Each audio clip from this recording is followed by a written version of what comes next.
of the red, white, and blue. It's time for Veterans Issues, the show that brings you information about veterans, military, and their family.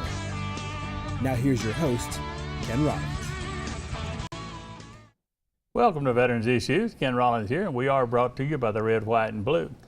This is Law Enforcement Week, and who else would I have on the show but Oxford Police Chief Bill Partridge. So stay tuned. Be right back.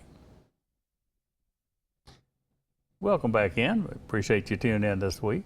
Appreciate you tuning in every week. Now, this is Law Enforcement Week, and all over the United States, and here in Calhoun County we do it upright, and we're going to talk a lot about that and what was going on in Washington this last week. And so my guest this week is the Oxford Police Chief, Bill Partridge. Welcome to the show, Bill. Thanks for having me back, Ken. All right, we're going to have host, co-host. You don't just do a show and show? Absolutely. Is it got to be Ken and Bill or Bill and Ken? It doesn't matter to me. Either way? Either way. Y'all heard that, so we can do that.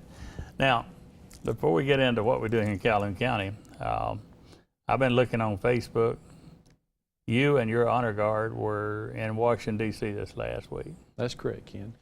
And some of the things you did, I know some of them, but remind me of what all you did up there. Were they? Basically, we had gone up to start off Police Week at the Police Memorial. But while we were there, we were invited to lay a wreath at the tomb of the unknown soldier at Arlington. That was a very special event for me, along with the honor guard. Honor guard did lay a wreath there on Saturday afternoon in memory of the unknown soldier and everyone who had served in the military. That was a very moving experience for all of us. But our main reason for going was to start Police Week off this week and to lay a wreath at the National Police Memorial there in downtown D.C. That I saw you at the tomb of the unknown soldier. You had been there before you told me, but you went down in. Where were you with that picture? In the basement or something? Yeah, we were down in the actual quarters of where the soldiers are that actually guard the tomb, down in what they call the crypt. But we were able to take a tour of that. That was really special. How far is that from the actual place it is? It's actually in the building directly in front of it. It's in the basement of it. Wow, that's amazing. I don't guess many people go down there. No, they don't. You know what I remember from that? Is that big, tall soldier standing there. He looked like he was about 7 feet. Yeah, they're squared away. Yeah, they one of them. That was how many? Yeah, 4 or 5 year guys. 6 of us went. 6 of you. Yes. They are so sharp. I was so proud of it that Oxford was represented up there, and y'all went to the Law Enforcement Memorial. That's correct. Where one of your officers is on that wall up there, Dexter Holcomb. We have 3 from Oxford on that Do you? wall. We have Chief C. Sparks, who was killed in the line of duty by gunfire in 1948.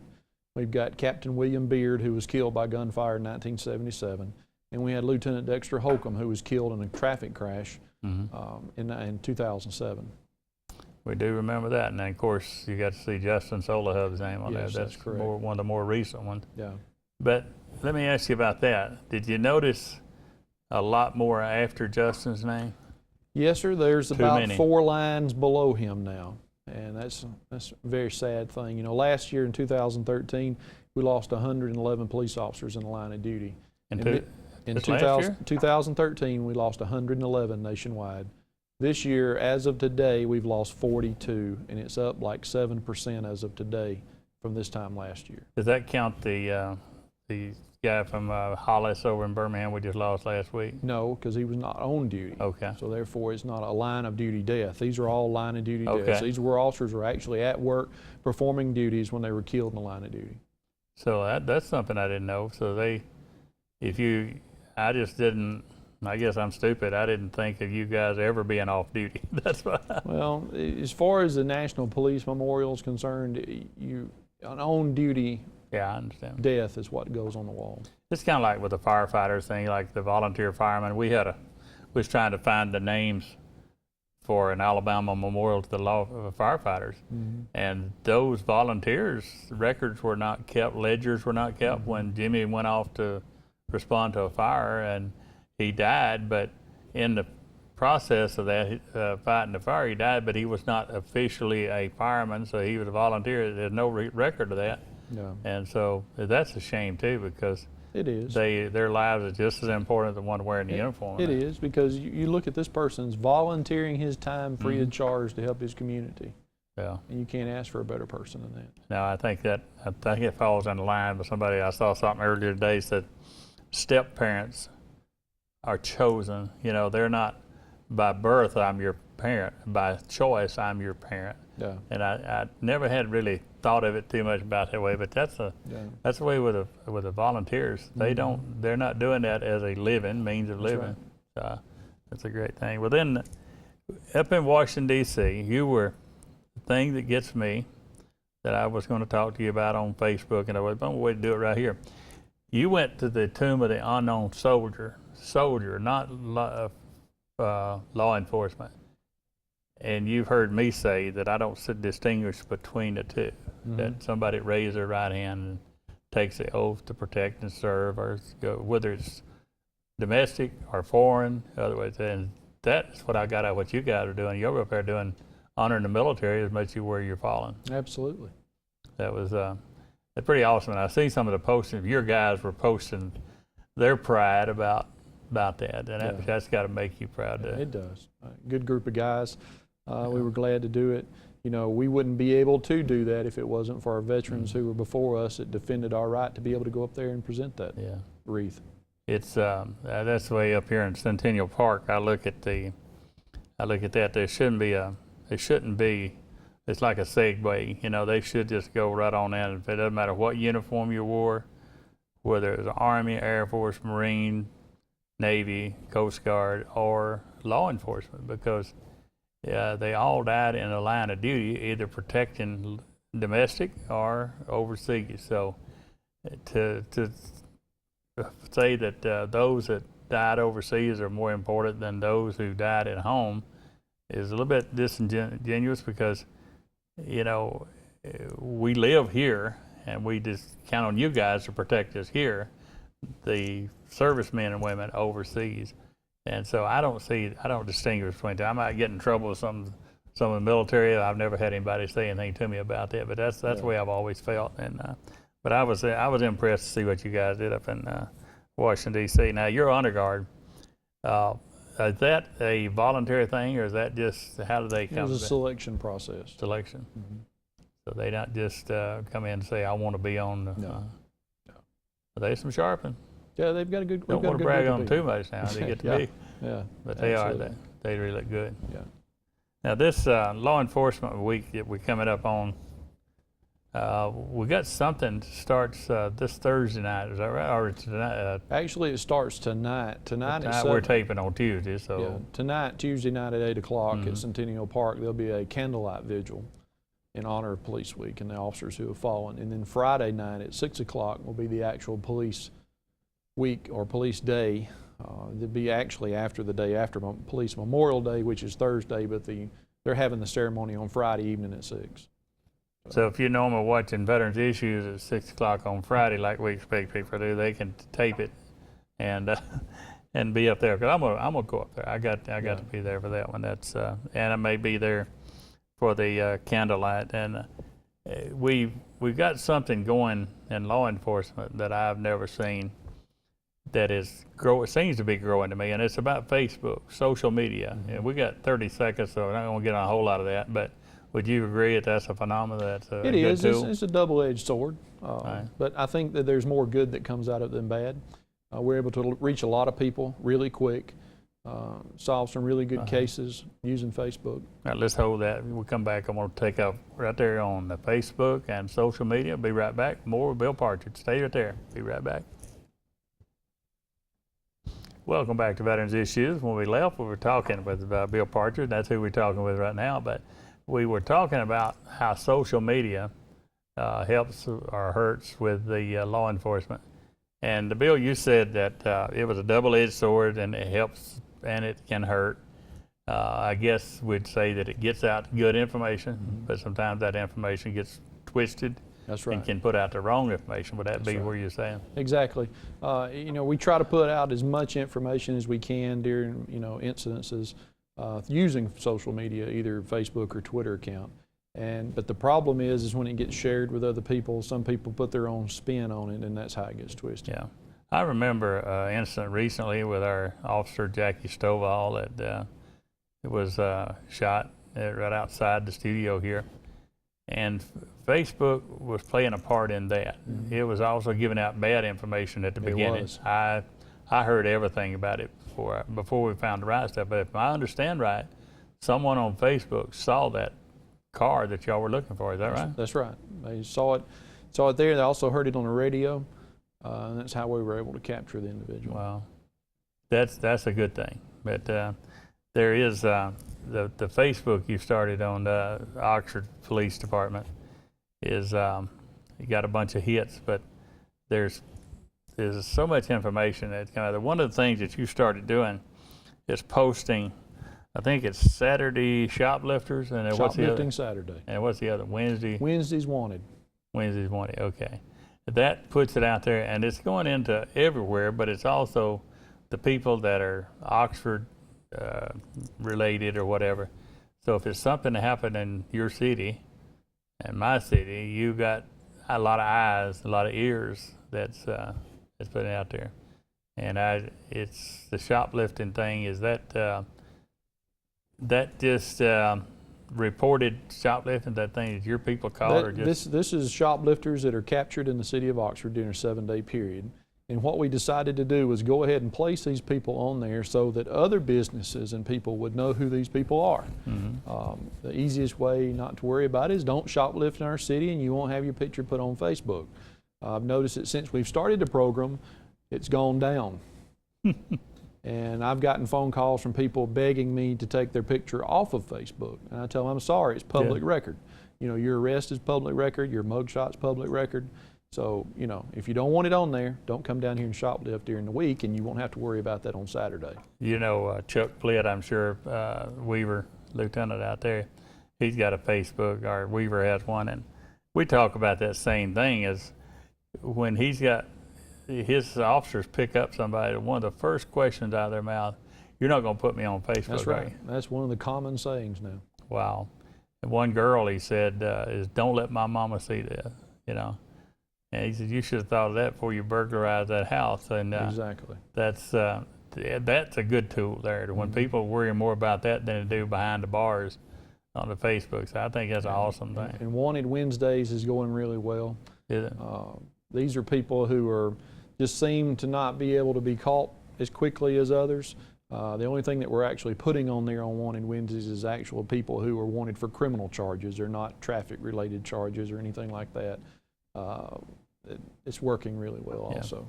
The one thing I've noticed as a lay person out here, I'm not in law enforcement, but I've noticed like people like you and some of your lieutenants and whatever, the days of just being a cop on the beat, driving a cruiser and then moving on up to be police chief, those days without going to FBI school or without doing a lot of accredited colleges and stuff like that, courses, it don't happen anymore. You can't just be good old Bubba going to be the police chief. Not in the day and age we live in now, Ken. Technology has gotten to the point that you're just not allowed to do it.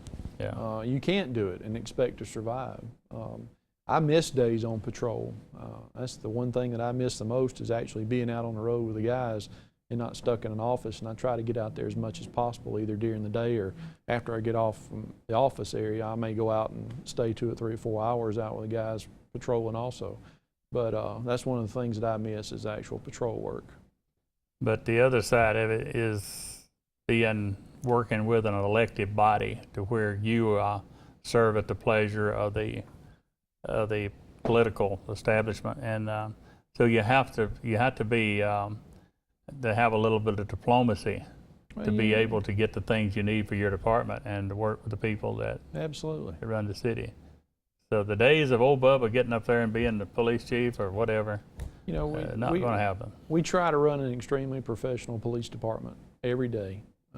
I push that on everybody every day, is that perception is reality in the day and age that we live in, especially with social media. You never know when somebody's going to be videotaping you. You never know when somebody's going to be recording you. You have to act in your best behavior, and you have to do it professionally every day. You'd have to assume, if you're arresting someone, that you're you got 3 or 4 cameras pointed on you. All the time. Ain't that something? All the time. Well, that's a good thing and a bad thing. I mean, you can be out on a traffic stop, somebody comes by with their camera stuck up in the window. You know, you just got to be on your toes all the time. Yeah.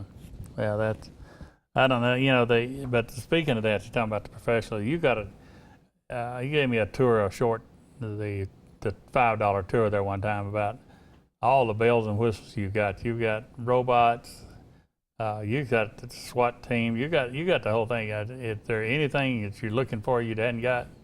No, sir, but I've been accused of not ever seeing a piece of technology that I didn't want to buy. Yeah.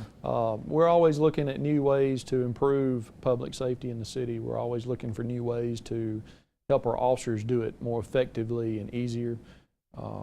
And that's where we're going. Is a little more computer technology, such as computer automated dispatch. We're in the process of developing a system now where you can send us video of a crime that you see in progress, that then investigations can go back and get a warrant for an arrest on. That's something that we're going to come out with here probably within the next 30 to 90 days. Being able to submit video to the police department of things that you've seen that you don't think are right. That's one of the things. There's several different things down the line later on this year that's going to come out that we're going to introduce. It's easier to send a robot in there than to have to go tell a widow. Oh, absolutely. That, I mean, you know, the robot's replaceable. That Yeah. officer's not. That's what So, you know, you send that robot in first, check things out, see what's going on. We can use the robot in dangerous meth lab situations where you don't want to Yeah. send somebody in. We've used it several times in that aspect, also in barricaded suspects with weapons. You know, the negotiator is able to talk to the individual through the robot, and he can talk back to him through the robot. It has less lethal capabilities. It's a win-win situation. As we sit here today, we're just about facing schools out. How does that affect your, in the past? Does that crime go up or crime go down or stay the same? I won't say that it goes up, but call volume will go up because you'll have more people out on the road. You know, during the summer months, Yeah. all the children are out. A lot of parents are out with them. You'll see the call volume increase, but I wouldn't say that crime substantially goes up during the summer months. I would say that it does tick up a little bit during the warm weather season than it does in cold weather season.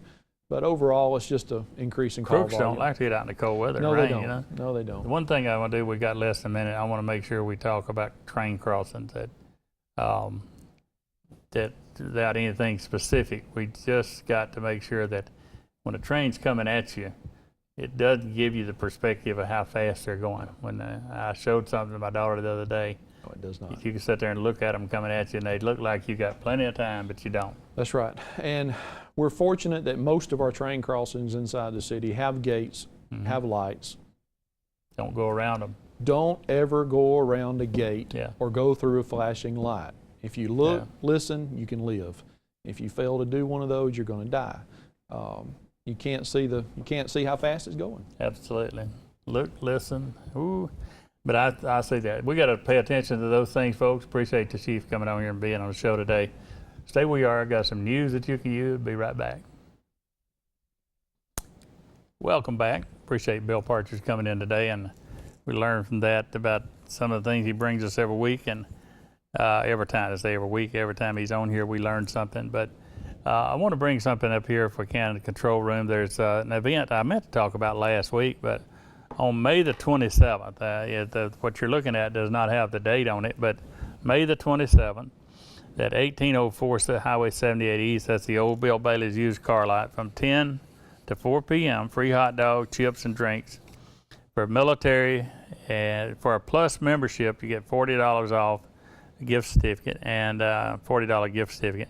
And if you sign up for SAM membership, you get $20. And the reason I say that, that's for veterans and military. That's a special event for the May the 27th. The new Sam's is opening down here behind the exchange, so remember that date. Now, anyone that's, I've talked to you every week, and I'm going to continue doing it because there's a couple of people out there that is in dire need of transportation, and we have this across the United States of donating cars. If you've got a serviceable car that you'd like to get a tax write-off for, and I don't mean a tax write-off, we give you the same thing you get like Goodwill or any of those other places for the receipt for that car, and you can deduct it on your taxes. But we got imagine a grandmother that can't go visit her kids because she don't have transportation. So give me a call at my contact information on the screen, 256-831-2838. Sure do need your help on that, folks. Memorial Day, May the 26th at 11 a.m. in Centennial Memorial Park. Memorial Day, May the 26th, that's on a Monday, in Centennial Memorial Park here in Anniston. And again, I want to thank, well, my guest today was Bill Partridge. Bill goes up with some guys and and always cleans those memorials and gets them ready for you for the viewing on Memorial Day. And for the law enforcement tag, those of you that's purchased that tag, that honors the fallen and line of duty law enforcement, but it helps us build a memorial up there to honor those, and it also goes to help with the memorial up in Washington, D.C. that the chief was talking about here. I want to thank WEAC TV 24 for allowing us to do this show every week. It's one way of getting a message out there to the veterans and their families. And one of the veterans moments that you see here every week that tells you about the bills that have been voted on down in Montgomery, that's brought to you by K.L. Brown, Steve Hurst, and Randy Wood. And that's, if you don't get it from here, you're not going to get it unless you're down in Montgomery and know about those bills passed.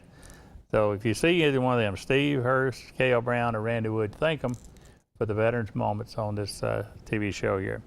Now, if you know someone that you'd like to see the show that can't get it on their cable or whatever, tell them to go to WEAC TV 24 and select the on-demand option, and they can pull up all the Veterans Issue shows and see who we got on here. And that way, if they don't have it on their TV, they can watch it on the computer. So that's one way of doing it.